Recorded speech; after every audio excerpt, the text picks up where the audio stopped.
అదే RTV app వార్తల్ని క్షణాల్లో చదివే అవకాశం ఉంటుంది. ఒక న్యూస్ పేపర్, ఒక టెలివిజన్ ఛానల్ మీ చేతుల్లో ఎప్పుడూ ఉంటాయి.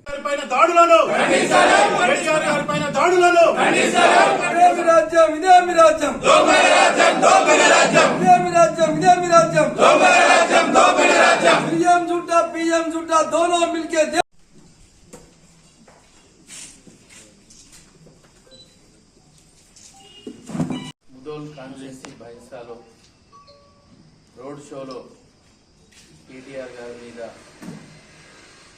దాడి జరగడం చాలా బాధాకరం.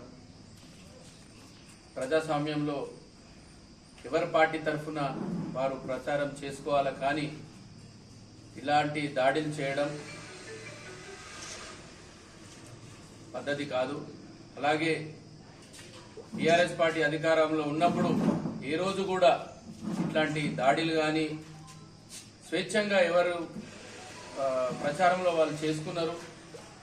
మొన్న కూడా అసెంబ్లీ ఎలక్షన్లలో కూడా ఎక్కడ కూడా ఇట్లాంటి సంఘటనలు జరగకుండా ఎలక్షన్ చేసుకున్నాం.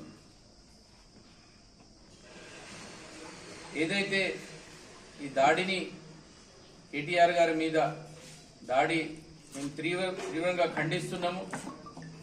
ఇక ప్రజాస్వామ్యంలో వాళ్ళు చేసిన వాళ్ళ పార్టీ ఏం చేసిందో చెప్పుకోవాలి, కానీ వీళ్ళు దాడులు చేయడం, భయభ్రాంతులు చేయడం పద్ధతి కాదు. ఇట్లాంటి దాడులు మానుకోవాలి. ఎలక్షన్ల ఇట్లాంటి దాడులు ఏంటంటే భయంతో లేకుంటే సానుభూతితో భయభ్రాంతులు చేయడానికే ఇట్లాంటివి జరుగుతూ ఉంటాయి.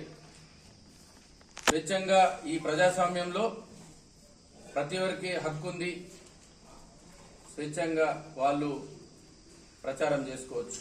అందుకనే బీఆర్ఎస్ పార్టీ ఖానాపూర్ నియోజకవర్గ